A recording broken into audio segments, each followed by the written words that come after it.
बिना संघर्ष कोई महान नहीं होता, बिना कुछ किए जय जयकार नहीं होता। जब तक नहीं पड़ती हथौड़े की चोट, तब तक कोई पत्थर भी लोगों के लिए भगवान नहीं होता। जी हाँ दोस्तों, स्वागत है आप सभी का आपका अपना प्यारा YouTube channel study with Ravi पर। साथियों, आज हम फिर से डे 3 में बात करेंगे संपूर्ण क्रांति की। संपूर्ण क्रांति की बात करेंगे आज, और ऑब्जेक्टिव क्वेश्चंस का सलूशन मैं आपके सामने लेके आया हूँ। ऐसे क्वेश्चन साथियों जो आपके एग्जाम के लिए 100% आने लायक होगा। साथियों, इस चैनल पे आप लोग अगर नए हैं तो फिर से आप लोग चैनल को एक बार सब्सक्राइब करें, बेल आइकन को प्रेस करके एक बार वीडियो को जरूर लाइक कर दें। साथ ही साथ अपने जितने भी दोस्त हैं एक बार फिर से सभी दोस्तों के पास शेयर कर देंगे, ताकि सभी जुड़ पाए और आज की क्लास में शामिल हो सके। साथियों, मैं बता दूं कि अगर रोज की क्लास अगर आप देखते हैं 6:30 बजे की क्लास, तो 90% लाने से आपको कोई नहीं रोक सकता आपको बिहार बोर्ड में। तो साथियों, अगर इस चैनल पे आप लोग नए हैं तो फटाफट से आप लोग चैनल को सब्सक्राइब कीजिए, बेल आइकन को प्रेस करके एक बार शेयर कर दीजिए, और पीडीएफ लेने के लिए Telegram channel study with Ravi को जरूर ज्वाइन कीजिए। चलिए तो स्टार्ट करते हैं बिना समय को गंवाए हुए आज की क्लास को। पहला सवाल देखते हैं। संपूर्ण क्रांति चैप्टर आज की क्लास में उठाया गया है, और पहला सवाल आपके स्क्रीन के सामने ये रहा। कहता है साथियों कि किसने कहा था अभी न जाने कितने मीलों दूर इस देश की जनता को जाना है। ऐसा किसने कहा था कि अभी न जाने इस देश की जनता को कितने दूर, यानी कितने मीलों दूर, यानी पहले के जमाना में मील में बात किया करते थे, अब हमारे जमाने में क्या होता है, किलोमीटर में हम लोग बात करते हैं। लेकिन यहाँ पे जयप्रकाश नारायण जी ने, नहीं बिल्कुल ऐसा नहीं, जयप्रकाश नारायण जी नहीं कहे थे। और किसने कहा था, जवाहरलाल नेहरू जी ने ऐसा कहा था कि अभी न जाने कितने मीलों दूर इस देश की जनता को जाना है। याद रखिएगा, ऑप्शन नंबर सी यहाँ पे बिल्कुल राइट है। जवाहरलाल नेहरू ने ऐसा कहा था कि अभी इस देश की जनता को बहुत ज्यादा दूर चलना है। चलिए, पहला सवाल का जवाब तो सभी का ऑप्शन नंबर सी आ रहा है, बिल्कुल राइट है। आशा है कि इसी प्रकार आप लोग इसका आंसर देते चलिएगा सभी प्रश्नों का। चलिए अगला नंबर प्रश्न पर चलते हैं। दूसरा नंबर सवाल देखिए आपके स्क्रीन के सामने। कहता है कि किस अस्पताल में दिनकर का निधन हुआ था। दिनकर के निधन के बारे में यहाँ पे बात की है। दिनकर जी का आपको पता होगा, यहाँ पे संपूर्ण क्रांति में उनका भी उल्लेख किया गया है। तो किस अस्पताल में दिनकर जी का निधन हुआ था, ये आपसे पूछा गया। अपोलो अस्पताल है, या Shri Ram nursing home, PMCH Patna, या ब्लीडिंग नर्सिंग होम। साथियों, 4 ऑप्शन ठीक इसी प्रकार आपके एग्जाम में पूछे जाएंगे, और आशा है कि आप लोग अपने हिसाब से और अपने बुद्धिमानी से आंसर को लगाएंगे, ताकि गलत आपसे न हो पाए। और ऐसे प्रश्न की अगर हम बात करते हैं तो एमबीबीआई प्रश्न है, और ऐसे प्रश्न बहुत बार आपके एग्जाम में आ चुका है, ये भी ध्यान रखिएगा। तो किस अस्पताल में दिनकर जी का निधन हो गया था, याद रखिएगा ब्लीडिंग नर्सिंग होम। याद रखिएगा ऑप्शन नंबर यहाँ पे जो डी है साथियों, वो बिल्कुल राइट हो जाएगा। ब्लीडिंग नर्सिंग होम में दिनकर जी का निधन हो गया था। चलिए आगे चलते हैं तीसरा नंबर सवाल की ओर। तीसरा नंबर सवाल को देखते हैं। कहता है जयप्रकाश नारायण को किसका दलाल कहा गया। ये भी प्रश्न आपसे आपके एग्जाम में बहुत बार पूछा जा चुका है। एमबीबीआई प्रश्न है आपके एग्जाम के लिए, और फिर से 2024 में साथियों रिपीट होने की संभावना है। तो ऐसे प्रश्न को आप लोग जरूर पकड़ के रखें और बार बार रिवाइज करें, ताकि बिल्कुल भी ये भूल ना पाए। तो जयप्रकाश नारायण जी की अगर बात करते हैं तो किनका दलाल कहा जाता है, ये सवाल आपसे पूछा जाता है, और बहुत बार पूछा गया। लगभग आपके बिहार बोर्ड की बात करें तो 5 बार ये सवाल आपके एग्जाम में पूछा जा चुका है। तो रूस का, या ब्रिटेन का, जापान का, या अमेरिका का। तो साथियों आपको पता होगा, इस चैप्टर में अगर बात करें तो अमेरिका का उल्लेख सबसे ज्यादा किया गया। और अमेरिका का दलाल किसे कहा जाता है साथियों, याद रखिएगा जयप्रकाश नारायण को किसका दलाल कहा जाता है, अमेरिका का दलाल कहा जाता है। तो ऑप्शन नंबर डी क्या हो जाएगा साथियों, एकदम राइट हो जाएगा। ऑप्शन नंबर डी क्या हो जाएगा साथियों, ऑप्शन नंबर डी एकदम राइट हो जाएगा। इसी प्रकार आप लोग फटाफट से शेयर करते जाए, ताकि ज्यादा से ज्यादा स्टूडेंट जुड़ पाए आज की क्लास में, और वीडियो को भी आप लोग लाइक करते चले। चलिए अगला नंबर प्रश्न की ओर चलते हैं। साथियों इस पीडीएफ में आपको आंसर भी मिलेगा, ताकि आपको रिवाइज करने में दिक्कत की सामना न करना पड़े। और आप लोग पीडीएफ लेने के लिए study with Ravi Telegram channel को जरूर ज्वाइन कीजिए। इसी वीडियो के डिस्क्रिप्शन में आपको लिंक मिल जाएगा टेलीग्राम चैनल का। चलिए 4 नंबर प्रश्न पर हम लोग आ चुके हैं, और यहाँ पे आपसे सवाल पूछा जा रहा है कि जयप्रकाश जी मार्क्सवादी कब बने। यानी जयप्रकाश जी मार्क्सवादी कब बने थे, ये आपसे पूछा जा रहा है। कहता है 1928 में, 1927 में, या 1938 या 1924। साथियों आपको बता दें जब लेनिन की मृत्यु हुई थी उसी साल में जयप्रकाश नारायण जी यानी जयप्रकाश जी मार्क्सवादी बने थे। तो लेनिन की मृत्यु कब हुई थी सर, ये भी सवाल आपसे पूछा जाता है आपके एग्जाम में, और हिंदी के क्वेश्चंस में ये पक्का आपसे 2024 में पूछा जाएगा। तो लेनिन की मृत्यु की अगर बात करते हैं तो वो भी 24 यानी 1924 में लेनिन की मृत्यु हुई थी, और उसी साल जयप्रकाश जी मार्क्सवादी बने थे। तो यहाँ पे ऑप्शन नंबर सी जो है साथियों, सॉरी डी जो है वो बिल्कुल राइट हो जाएगा। 1924 में क्या हुआ था, मार्क्सवादी बने थे। किन्होंने, जयप्रकाश नारायण जी ने 1924 ईस्वी को मार्क्सवादी बने थे। तो याद रखिएगा ऑप्शन नंबर यहाँ पे जो हो जाएगा डी एकदम राइट हो जाएगा। बिल्कुल याद रखिएगा क्योंकि ये सवाल आपसे बहुत बार आपके एग्जाम में पूछा जा चुका है और फिर से पूछे जाने की संभावना 2024 में है। तो 90% संभावना जिस प्रश्न का है वही प्रश्न इस पीडीएफ में शामिल किया गया ताकि आपको इधर उधर भटकने की जरूरत ना पड़े और एकदम 100% अच्छे प्रश्न की तैयारी आप लोग करें। तो यहाँ पे 4 नंबर सवाल हमने कर लिए हैं। चलिए आगे बढ़ते हैं, अगला 5 नंबर सवाल की ओर। फणीश्वर नाथ रेणु की पुस्तक है। इस चैप्टर से जो भी संबंधित प्रश्न आएगा वो सभी कराने का प्रयास मैं कर रहा हूं। यहाँ से फणीश्वर नाथ रेणु की पुस्तक की रचना पूछा जा सकता है क्योंकि इसका उल्लेख संपूर्ण क्रांति में किया गया। तो फणीश्वर नाथ रेणु की पुस्तक है, किसका पुस्तक है, सत्यकाम कुरुक्षेत्र है, या उस जनपद का कवि हूं ये है, या मैला अंचल है। यानी फणीश्वर नाथ रेणु की पुस्तक कौन सी है।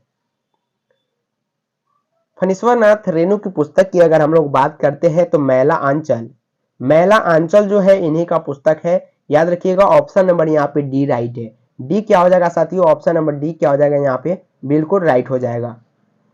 मैला आंचल जी सभी का राइट ऑप्शन है, ऑप्शन नंबर डी सभी का आ रहा है जो कि बिल्कुल राइट है। फणीश्वर नाथ रेणु की पुस्तक क्या है, मैला आंचल है, एकदम राइट है। 6 नंबर सवाल की ओर चलते हैं। 6 नंबर सवाल आपसे पूछा जा रहा है साथियों यहाँ पे 1974 में बिहार प्रदेश के मुख्यमंत्री कौन थे।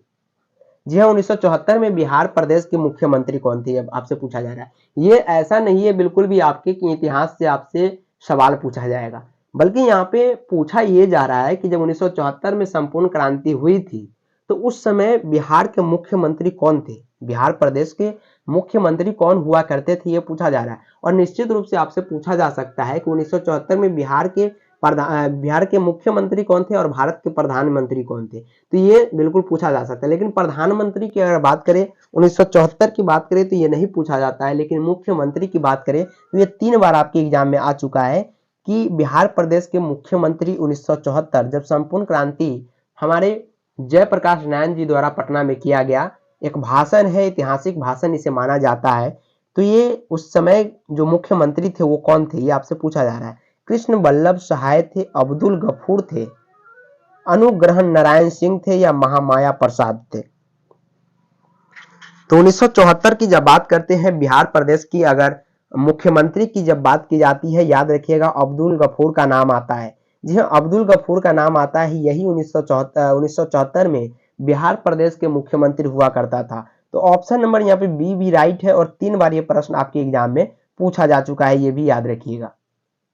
क्लियर है, क्लियर। तो चलिए आगे चलते हैं, 7 नंबर सवाल की ओर चलते हैं, देखते हैं कि 7 नंबर सवाल क्या आपके एग्जाम में आने लायक है या नहीं। तो बिल्कुल आ सकता है आपके एग्जाम में 100%। कहता है कि किसे लोकनायक के नाम से जाना जाता है। यहाँ पर लोकनायकों नहीं है, यहाँ पे मिसप्रिंट है। तो लोकनायक के नाम से किन्हें जाना जाता है, इसका जवाब आप लोग बताएंगे फटाफट से। महात्मा गांधी को, या जयप्रकाश नारायण को, महाकवि जयसी को, बाल गंगाधर तिलक को। तो लोकनायक के नाम से जब ये संपूर्ण क्रांति का भाषण पटना के गांधी मैदान में दिए थे, तो याद रखिएगा ये जयप्रकाश नारायण जी को लोकनायक के नाम से जाना जाता है जो छात्र आंदोलन का नेतृत्व किए थे। तो ऑप्शन नंबर यहाँ पे बी जो हो जाएगा बिल्कुल राइट हो जाएगा, जयप्रकाश नारायण को लोकनायक के नाम से जाना जाता है। चलिए आगे चलते हैं 8 नंबर सवाल की ओर। 8वां नंबर सवाल यहाँ पे है, कहता है कि जयप्रकाश नारायण का जन्म कब हुआ था। जन्म यहाँ पे आपसे पूछा जा रहा है कि लोकनायक जयप्रकाश नारायण का जन्म कब हुआ था। 11 अक्टूबर 1902 को, 8 अक्टूबर 1904, या 8 सितंबर 1903, या 18 अक्टूबर 1902 को। चारों ऑप्शन आपको पूरी तरह से यहाँ पे दिख गया होगा आपके स्क्रीन के सामने। कहता है 11 अक्टूबर 1902। जी हाँ दोस्तों, ऑप्शन नंबर यहाँ पे जो एक है वो बिल्कुल राइट है, याद रखिएगा। जयप्रकाश नारायण का जन्म जो है 11 अक्टूबर 1902 ईस्वी को हुआ था, ये याद रखिएगा। तो जन्म और मृत्यु की बात करते हैं तो आपकी हिंदी के कक्षा में, हिंदी के एग्जाम में आप याद रखिएगा, अगर 50 क्वेश्चंस आपके हिंदी से आ रहे हैं तो 25 क्वेश्चंस या 20 क्वेश्चंस ऐसे होंगे जो आपसे लेखक के परिचय से पूछा जाएगा। लेखक के माता पिता और उनके जन्म तिथि से आपसे सवाल पूछा जाएगा। जन्म और मृत्यु से सबसे ज्यादा सवाल आते हैं आपके एग्जाम में, वो भी हिंदी में सबसे ज्यादा। तो याद रखिए अभी के लिए इसका ऑप्शन जो है ए राइट है। 11 अक्टूबर 1902 को जयप्रकाश नारायण जी का क्या हुआ था, जन्म हुआ था, याद रखिएगा। और इसी से रिलेटेड आप इसे मृत्यु भी याद कर लीजिएगा जरूर, क्योंकि जन्म और मृत्यु से हमेशा सवाल पूछे जाते हैं हिंदी में और फिर से पूछा जाएगा। चलिए 9 नंबर सवाल की ओर चलते हैं, और यहाँ पे 9 नंबर सवाल आपके स्क्रीन के सामने क्या कह रहा है उसको देखते। कहता है जयप्रकाश नारायण के स्वास्थ्य पर निगरानी रखने वाले डॉक्टर का नाम बताइए। जब जयप्रकाश नारायण जी का स्वास्थ्य खराब हुआ था तो उन पे नजर रख रहे हैं डॉक्टर कौन था, ये आपसे पूछा जा रहा है। कहता है डॉक्टर रहमान था या डॉक्टर इरफान, डॉक्टर मकबूल या एजाज था। 4 ऑप्शन है और इसी प्रकार सेम टू सेम ऑप्शन आपके एग्जाम में मिलेगा और आपको कंफ्यूज करने का पूरा प्रयास एग्जामिनर के तरफ से किया जाएगा। तो याद रखिएगा doctor Rahman. Option number A में जो दिया गया है जयप्रकाश नारायण के स्वास्थ्य पर निगरानी रखने वाले डॉक्टर का नाम अगर आपसे पूछा जाएगा तो डॉक्टर रहमान के बारे में याद रखिएगा। ऑप्शन नंबर ए जो है वो बिल्कुल राइट हो जाएगा। डॉक्टर रहमान जयप्रकाश नारायण के स्वास्थ्य पर निगरानी रखने वाले डॉक्टर का नाम था।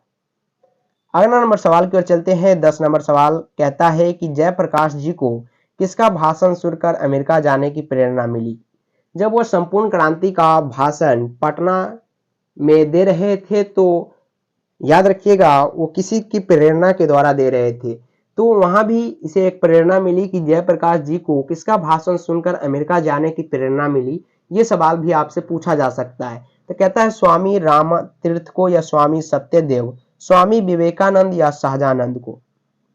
तो याद रखिएगा जयप्रकाश जी को किसका भाषण सुनकर अमेरिका जाने की प्रेरणा मिलती है, स्वामी सत्यदेव की। जब वो स्वामी सत्यदेव की भाषण सुनते हैं तो जयप्रकाश नारायण जी को ऐसा लगता है कि मुझे भी अमेरिका जाना चाहिए, तो स्वामी सत्यदेव याद रखिएगा। ऑप्शन नंबर यहाँ पे बी जो है वो बिल्कुल राइट हो जाएगा। चलिए 11 नंबर है फ्री प्रेस के मालिक कौन थे। फ्री प्रेस के मालिक के यहाँ पे बात किया गया है। आत्मानंद जी थे या शिवानंद स्वामी गोस्वामी या सदानंद जी थे या शारदानंद गुप्त थे। तो फ्री प्रेस के मालिक की यहाँ पे बात करते हैं। जब संपूर्ण क्रांति का भाषण फ्री प्रेस में छापा गया था तो याद रखिएगा उनके मालिक जो थे वो सदानंद जी थे। सदानंद जी फ्री प्रेस के मालिक हुआ करते थे, यानी ऑप्शन नंबर यहाँ पे सी जो हो जाएगा वो बिल्कुल राइट है। चलिए 12 नंबर सवाल है ब्रेन ऑफ बॉम्बे किसे कहा जाता है। ये भी सवाल आपके एग्जाम में बहुत बार पूछे जा चुका है, ब्रेन ऑफ बॉम्बे के बारे में कि किसे कहा जाता है। उमाशंकर दीक्षित को या शील दीक्षित को, सुरेंद्र दीक्षित को या हृदय नारायण दीक्षित को। तो ब्रेन ऑफ बॉम्बे के बारे में यहाँ पे आपसे सवाल पूछा गया है और ये भी सवाल आपके एग्जाम में आने लायक है, तो इसका जवाब फटाफट से आप लोग कमेंट बॉक्स में बताएंगे कि ब्रेन ऑफ बॉम्बे किसे कहा जाता है। ब्रेन ऑफ बॉम्बे यहाँ पे किसे कहा जाता है, याद रखिएगा। ब्रेन ऑफ बॉम्बे की अगर बात करते हैं तो उमाशंकर दीक्षित का नाम आता है। उमाशंकर दीक्षित जी को यहाँ पे ब्रेन ऑफ बॉम्बे कहा जाता है। तो ऑप्शन नंबर ए क्या हो जाएगा, यहाँ पे राइट हो जाएगा। याद रखिए ब्रेन ऑफ बॉम्बे उमाशंकर दीक्षित को कहा जाता है। अगला 13 नंबर सवाल थोड़ा बड़ा है, जूम आउट करते हैं। चलिए 13 नंबर सवाल है, कहता है कि जयप्रकाश नारायण ने आईएससी की परीक्षा कहां से पास की। आईएससी कहने का मतलब इंटर होता है, याद रखिएगा। तो जयप्रकाश नारायण जी ने आईएससी की परीक्षा कहां से पास की थी, पटना कॉलेज या पटना साइंस कॉलेज से, हिंदू विश्वविद्यालय या बिहार विद्यापीठ से। ये भी सवाल आपके एग्जाम में बहुत बार आ चुका है, याद रखिएगा। पीवाईक्यू जब आप उठा के देखेंगे तो कम से कम 5 बार ऐसा प्रश्न आपसे बिहार बोर्ड में पूछा गया है। तो जयप्रकाश नारायण जी की बात करते हैं, आईएससी की परीक्षा बिहार विद्यापीठ से पास की थी। ऑप्शन नंबर यहाँ पे डी जो हो जाएगा वो बिल्कुल राइट हो जाएगा। ऑप्शन नंबर डी क्या हो जाएगा, वो राइट हो जाएगा, याद रखिएगा। आगे चलते हैं 14 नंबर सवाल की ओर। लेनिन की मृत्यु के बारे में यहाँ से पूछा गया। जैसा कि हमने पहले क्वेश्चंस में बताया था कि जब लेनिन की मृत्यु हुई थी उसी समय जयप्रकाश नारायण जी का जन्म हुआ था और 1974 में पटना में जयप्रकाश नारायण जी द्वारा संपूर्ण क्रांति भाषण दिया गया था, जो स्टूडेंट रिलेटेड भाषण था। तो लेनिन की मृत्यु यहाँ पे पूछा गया है, इसका जवाब पहले क्वेश्चंस में बताया जा चुका है। यहाँ पे 1924 जो था, यहाँ पे लेनिन की मृत्यु हुई थी 1924 में, और इसी साल में जयप्रकाश नारायण जी का क्या हुआ था, मार्क्सवादी बने थे 1924 में, याद रखिएगा। ऑप्शन नंबर यहाँ पे डी जो है वो बिल्कुल राइट है। चलिए आगे चलते हैं 15 नंबर। जयप्रकाश नारायण जी की पत्नी का नाम यहाँ पे पूछा गया है। जैसा कि हमने बताया कि माता पिता, लेखक के माता पिता और उनके जन्म तिथि से बहुत बार सवाल आपके एग्जाम में पूछे जा चुके हैं। बताइए इसका जवाब कि जयप्रकाश नारायण जी की पत्नी का नाम क्या था। लीलावती देवी थी, या अमरावती, प्रभावती देवी, या प्रभा सिन्हा। 4 ऑप्शन है आपके स्क्रीन के सामने, फटाफट से इसका आंसर बताएंगे कि जयप्रकाश नारायण जी की पत्नी का नाम क्या था। तो याद रखिएगा प्रभावती देवी थी। ऑप्शन नंबर यहाँ पे सी जो है वो बिल्कुल राइट है, याद रखिए प्रभावती देवी जयप्रकाश नारायण जी की पत्नी का नाम था। चलिए आगे चलते हैं 16 नंबर सवाल की ओर। रिस्ट्रिक्शन ऑफ इंडियन पॉलिटी किसकी रचना है। रिस्ट्रिक्शन ऑफ इंडियन पॉलिटी किसकी रचना है। जवाहरलाल नेहरू, राम मनोहर लोहिया, या मदन मोहन मालवीय, या जयप्रकाश नारायण। तो restriction of Indian polity Madan Mohan Malviya ji द्वारा लिखा गया है। सॉरी, यहाँ पे जयप्रकाश नारायण जी हो जाएगा, यहाँ पे ऑप्शन नंबर डी राइट हो जाएगा, याद रखिएगा जयप्रकाश नारायण जी द्वारा रिस्ट्रिक्शन ऑफ इंडियन पॉलिटी रचना की गई है। आगे 17 नंबर सवाल है, प्रजा सोशलिस्ट पार्टी का गठन कब हुआ था। प्रजा सोशलिस्ट पार्टी का गठन कब हुआ था, ये आपसे पूछा गया है। ऑप्शन ए को देखिए, कहता है 1952, 1949, 1947 या 1962। 4 ऑप्शन आपके स्क्रीन के सामने, फटाफट से आप लोग कमेंट बॉक्स में आंसर बताएंगे कि प्रजा सोशलिस्ट पार्टी का गठन कब किया गया था। जी हाँ, ऑप्शन नंबर ए आ रहा है, एकदम राइट है। 1952 ईस्वी को प्रजा सोशलिस्ट पार्टी का गठन किया गया था, याद रखिएगा 1952। ऐसे भी प्रश्न आपके एग्जाम में आते रहते हैं और 2024 के लिए इंपॉर्टेंट हो सकता है ये प्रश्न।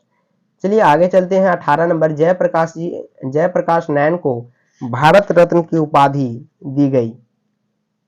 जयप्रकाश नारायण जी को भारत रत्न की उपाधि कब दी गई। 1990, 1998, 1978 या 1974। याद रखिएगा 1974 को तो आप ऐसे ही काट सकते हैं, क्योंकि जब संपूर्ण क्रांति हुआ था तो वो 1974 में हुआ था, और क्रांति के बाद इनको भारत रत्न दिया गया था। तो यहाँ पे 78 भी लगभग है, ये भी कर सकता है, लेकिन 98 की बात करते हैं। 1998 में जयप्रकाश नारायण जी को भारत रत्न दिया गया था। ऑप्शन नंबर यहाँ पे बी बिल्कुल राइट है। अगला सवाल 19 नंबर, उवर्सी किसकी रचना है। संपूर्ण क्रांति में उवर्सी का भी उल्लेख किया गया है, याद रखिएगा, तो उससे भी रिलेटेड आपसे सवाल पूछा जा सकता है। रामधारी सिंह दिनकर जी का ये रचना है उवर्सी, याद रखिए। ऑप्शन नंबर ए जो है बिल्कुल राइट है, रामधारी सिंह दिनकर जी की रचना है क्या, उवर्सी। अगला नंबर सवाल, माटी की मूर्ति रचना किसकी है। माटी की मूर्ति रचना जो है यहाँ पे राम वृक्ष बेनीपुरी की है, याद रखिएगा। ऑप्शन नंबर यहाँ पे बी राइट हो जाएगा। माटी की मूर्ति रचना किसकी है, राम वृक्ष बेनीपुरी की। 21 नंबर सवाल है, दिनकर जी किस लिए प्रसिद्ध है। दिनकर जी यहाँ पे किस लिए प्रसिद्ध है, आपसे पूछा गया है। कहता है संगीतिक रचना के लिए, संगीत के लिए, मूर्ति निर्माण के लिए, या उपन्यास लेखक के लिए। तो दिनकर जी किसके लिए प्रसिद्ध है, साहित्य रचना के लिए प्रसिद्ध है, याद रखिए। ऑप्शन नंबर यहाँ पे ए राइट हो जाएगा, दिनकर जी साहित्यिक रचना के लिए यहाँ पे प्रसिद्ध है। चलिए आगे चलते हैं 22 नंबर सवाल की ओर। 22 नंबर सवाल है कि जयप्रकाश नारायण को भारत की जनता किस नाम से जानती है। तो यहाँ पे भारत की जनता इन्हें किस नाम से जानती है, इसका भी आंसर मैंने पहले क्वेश्चंस में बताया था कि इन्हें लोकनायक कहा जाता है। क्या कहा जाता है, लोकनायक कहा जाता है, याद रखिए। ऑप्शन नंबर यहाँ पे सी राइट है, जयप्रकाश नारायण जी को लोकनायक के नाम से भारत की जनता जानती है। 23 नंबर, जयप्रकाश नारायण ने संपूर्ण क्रांति वाला ऐतिहासिक भाषण कहां और कब दिया था। ये भी सवाल इंपॉर्टेंट है और इसका आंसर आप लोग फटाफट से बताएंगे, क्योंकि कई बार इस क्वेश्चंस का व्याख्या आपके सामने किया गया और आप लोग इसका आंसर बताएंगे कमेंट बॉक्स में कि जयप्रकाश नारायण ने संपूर्ण क्रांति वाला ऐतिहासिक भाषण कहां और कब दिया था। कहता है ऑप्शन नंबर ए कि इलाहाबाद में 5 जून 1977 को। ऐसा बिल्कुल भी नहीं है, ये गलत हो जाएगा। रांची में 5 जून 1975 भी गलत है। और जमशेदपुर में 5 जून 1973, ये भी गलत है। लेकिन पटना की बात करेगा, पटना में 5 जून 1974 को यह भाषण दिया गया था, संपूर्ण क्रांति, जो जयप्रकाश नारायण जी द्वारा दिया गया। याद रखिएगा ऑप्शन नंबर यहाँ पे डी जो हो जाएगा वो बिल्कुल राइट हो जाएगा। 24 नंबर है, संपूर्ण क्रांति किसकी देन है। फिर से वही सवाल को आपको ऐसे ही घुमा के आपसे पूछा जा सकता है। तो संपूर्ण क्रांति किसका देन है, ये आपसे पूछा गया। फिर से वही आंसर इसका हो जाएगा जयप्रकाश नारायण। याद रखिए ऑप्शन नंबर यहाँ पे डी राइट हो जाएगा। अगला नंबर सवाल, संपूर्ण क्रांति पाठ में दिया गया भाषण किसका है। फिर से सेम टू सेम सवाल, लेकिन अलग तरीके से पूछा गया सवाल है। संपूर्ण क्रांति में पाठ में दिया गया भाषण किसका है, यानी किनके द्वारा वो भाषण दिया गया। तो वो जयप्रकाश नारायण जी द्वारा दिया गया था। याद रखिएगा ऑप्शन नंबर ए राइट है। अगला नंबर सवाल है, जयप्रकाश नारायण का जन्म कहाँ हुआ था। जैसा कि हमने बताया कि जन्म और मृत्यु से सवाल पूछा जाता है, सेम टू सेम ऐसा ही सवाल आपसे पूछा जाएगा कि जयप्रकाश नारायण का जो जन्म है वो कहाँ हुआ था। तो याद रखिएगा सिताब दियारा इनका जन्म स्थान है। ऑप्शन नंबर यहाँ पे बी जो हो जाएगा वो राइट हो जाएगा। अगला नंबर 27 नंबर सवाल, 1974 में छात्र आंदोलन का नेतृत्व किसने किया था। तो ये जयप्रकाश नारायण जी ने किया था। याद रखिए 1974 में छात्र आंदोलन का नेतृत्व किसने किया था। यही नेतृत्व करते हुए उन्होंने 5 जून 1974 को पटना में संपूर्ण क्रांति वाला भाषण दिया था। तो ऑप्शन नंबर यहाँ पे डी जो हो जाएगा जयप्रकाश नारायण राइट होगा। 28 नंबर, संपूर्ण क्रांति की शुरुआत कब हुई थी। फिर से सेम टू सेम सवाल है, 1974। याद रखिए संपूर्ण क्रांति की शुरुआत कब हुई थी, 1974। ऑप्शन नंबर ए बिल्कुल राइट हो जाएगा। अगला 29 नंबर सवाल, जयप्रकाश नारायण को समाज सेवा के लिए किस पुरस्कार से सम्मानित किया गया। तो ये मैग्सेस पुरस्कार था, मैग्सेस सम्मान इसे कहेंगे। ऑप्शन नंबर सी यहाँ पे राइट है। 30 नंबर, जयप्रकाश नारायण मद्रास में अपने किस मित्र के साथ रुके थे। ईश्वर अय्यर। याद रखिएगा ईश्वर अय्यर के साथ जयप्रकाश नारायण जी ने मद्रास में रुके थे। ऑप्शन नंबर यहाँ पे सी जो हो जाएगा वो बिल्कुल राइट है। 31 नंबर सवाल है आपकी स्क्रीन के सामने कि जयप्रकाश नारायण के अनुसार देश का अविष्टा किसके हाथों में है। अविष्टा कहने का मतलब क्या होता है, याद रखिएगा ऑप्शन नंबर यहाँ पे क्या हो जाएगा, नई पीढ़ी हो जाएगा। देश का अविष्टा यानी देश का भविष्य होता है। याद रखिएगा अविष्टा का मतलब देश का भविष्य किसके हाथों में है। तो जयप्रकाश नारायण जी कहते हैं कि आने वाले नई पीढ़ी के हाथों में है, कि जयप्रकाश नारायण जी द्वारा यह कहा जाता है। तो ऑप्शन नंबर यहाँ पे बी जो हो जाएगा राइट हो जाएगा। 32 नंबर सवाल कि दिनकर जी को किसके घर पर दिल का दौरा पड़ा था। तो दिल का दौरा जो है ये रामनाथ जी गोयनका के घर पर पड़ा हुआ था। याद रखिएगा ऑप्शन नंबर ए बिल्कुल राइट है। दिनकर जी का दिल का दौरा किसके घर पे पड़ा हुआ था, तो रामनाथ जी गोयनका। संपूर्ण क्रांति का नारा किसने दिया था। फिर से वही सवाल और घुमा के पूछा गया क्वेश्चन कहता है जयप्रकाश नारायण जी द्वारा ये दिया गया है संपूर्ण क्रांति वाला भाषण, जयप्रकाश नारायण जी। याद रखिएगा 34 नंबर, जयप्रकाश नारायण के बचपन का नाम क्या था। बचपन के नाम भी बहुत बार पूछे जा चुके हैं। याद रखिएगा तो जयप्रकाश नारायण का बचपन का नाम क्या था, बाउल था। क्या था साथियों, बाउल था। याद रखिए ऑप्शन नंबर यहाँ पे सी बिल्कुल राइट है, बाउल है। अगला नंबर 35 नंबर सवाल है, जयप्रकाश नारायण ने किस साल छात्र आंदोलन का नेतृत्व किया था। फिर से सेम टू सेम सवाल है। 1974 ईस्वी में जयप्रकाश नारायण जी ने छात्र आंदोलन की थी। उसी आंदोलन का नाम था संपूर्ण क्रांति। अगला नंबर सवाल 36 नंबर, जयप्रकाश नारायण के पिताजी का क्या नाम था। तो ये हर्षुल दयाल था। क्या था, हर्षुल दयाल। याद रखिएगा ऑप्शन नंबर बी बिल्कुल राइट है। जयप्रकाश नारायण जी के पिता का नाम हर्षुल दयाल था। 37 नंबर सवाल है कि जयप्रकाश नारायण रचित पाठ का क्या नाम है। फिर से सेम टू सेम सवाल है और आपके जो भाषण है संपूर्ण क्रांति उसी से लिया गया सवाल। संपूर्ण क्रांति इसके ये रचित पाठ है किनके द्वारा, जयप्रकाश नारायण जी द्वारा। 38 नंबर सवाल है कि संपूर्ण क्रांति क्या है। संपूर्ण क्रांति एक प्रकार का भाषण है। याद रखिए ऑप्शन नंबर यहाँ पे बी एकदम राइट है।